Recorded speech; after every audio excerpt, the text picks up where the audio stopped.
immunization to prevent infections in diabetes. This is a very, very important subject, an interesting subject, but often neglected subject.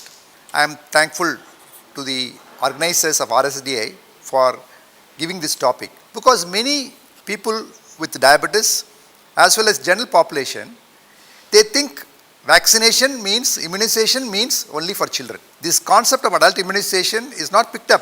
Even among doctors, they are not aggressively promoting the adult immunization. This is very important, especially in diabetic patients, because in diabetes the immunity is less. Even the blood sugar control is very difficult in the infection and illness. When there is a hyperglycemia, there is more chance of less immunity and then infection. It's a vicious cycle.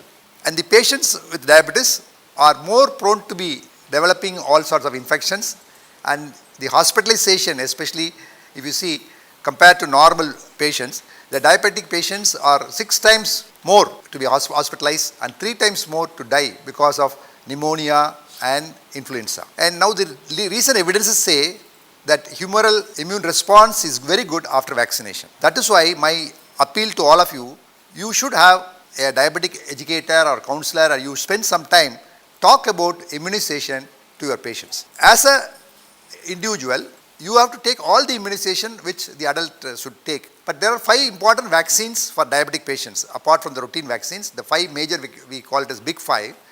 One is influenza vaccine annually, pneumococcal vaccine, third is the hepatitis B, fourth is Tdap, and fifth is zoster vaccine. Influenza vaccine, according to many guidelines, even the Association of Physicians of India guidelines says anybody above 6 months of age should have influenza vaccine once a year. It applies to pregnancy also. Pregnant women should take influenza vaccine. There are 2 types of vaccines available. One is live vaccine, the other one is attenuated vaccine. We have trivalent vaccine and quadrivalent vaccine. Especially healthcare workers should take influenza vaccine annually. As I told you, this reduces hospitalization and reduces the mortality. And especially if you have comorbid conditions, this can lead to a lot of complications. The second vaccine, as I said, pneumococcal vaccine, there are 2 types of vaccines available, polysaccharide vaccine PPV23 and conjugate vaccine PCV13. According to many guidelines, everybody, any diabetics about the age of 2 years up to 64 years, they should take PPV23. And anybody above age of 65, now even say they even above 60, they can take PCV13. If somebody has already taken PPV23 before 65 years, they have to repeat it after 5 years. If somebody takes only PCV13 after 65 years, and if they want to complete, they can take PPV23 1 year after that. Then coming to the hepatitis B. The hepatitis B vaccine is very important because in 2011 ADA, they recommended the hepatitis B to be included in the diabetes care because the chance of developing hepatitis B is there in diabetic patients because of the monitoring and blood glucose screening. And these people are more prone to develop NASH. So prevention of hepatitis B is very important, and 2.1 times more common of hepatitis B in diabetic patients compared to normal individual. Then this is 3 injections, 0, 1 and 6. Then coming to the 4th, that is called Tdap vaccine. Everybody knows Tdap because in childhood they would have taken triple antigen. So many people think, why should I take again Tdap? We have already taken in the children. But it is a must that Tdap should be taken after the age of 19, at least once in lifetime, and then followed by TD, diphtheria and tetanus once in 10 years lifelong. Pregnancy also, they should take Tdap every late trimester of pregnancy. Why Tdap now? Because whooping cough has come back. There are lots of cases of diphtheria. It not only protects you, for example, if a grandparent develops whooping cough, that whooping cough can be given to the grandchild and that may be lethal. So not only to prevent infections for you, for all your family members, Tdap is a must. So many doctors also, they are aware, but they are not interested to take Tdap. My appeal to all of them is take Tdap to prevent diphtheria, to prevent whooping cough. Then coming to the last vaccine is zoster vaccine. Above 65 years, there is a vaccine, Zostavax. You have to take only 1 shot, 0.65 ml subcutaneously. There are a lot of newer vaccines have come in US. It's called Shingrix vaccine that should be given two doses, but unfortunately it does not come. So apart from these 5 vaccines, just like any other person, you have to take, if necessary, according to the health conditions, lifestyle, and occupation, and age, you may take MMR vaccine or human papillomavirus vaccine or meningococcal vaccine or varicella vaccine. Depending on your situation, you have to consult your doctor and you should take.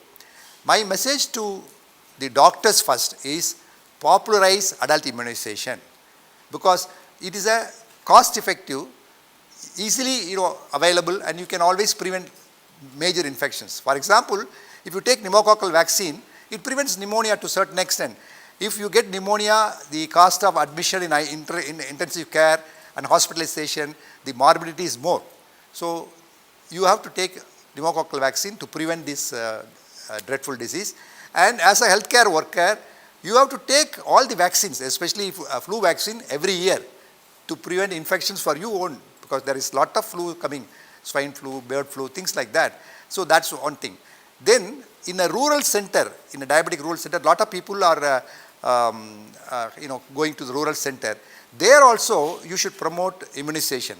And my request to all of you is, when you have a diabetic chart where you give drugs, what drugs they are taking, what insulin they are taking, you should also have a column mentioning about vaccination status, whether they are vaccinated, what vaccines they have taken, when did they take. All that is important.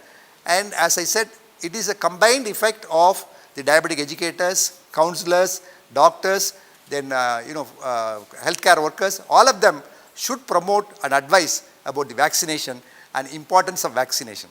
I know it's a big challenge. Overcoming challenge is also a joyful thing. Without challenge, nothing can happen. But you have to face the challenge. And my suggestion to all of you, please hang a board in front of your clinic saying that what are the adult vaccination and when they should do, so that awareness will be there. So you should create an awareness, then awakening, and then you act. For any infection, for any disease, the best vaccine, in my opinion, is education. Education, education, education. If the patient is hypertensive, you educate.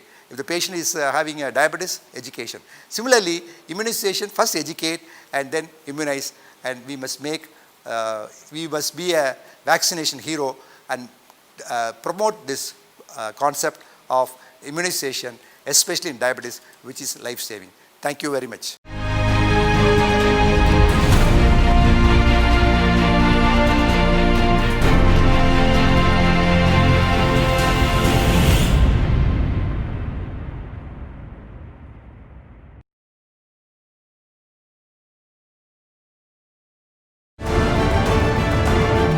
Insights from the world's best medical minds. You are watching therightdoctors.com.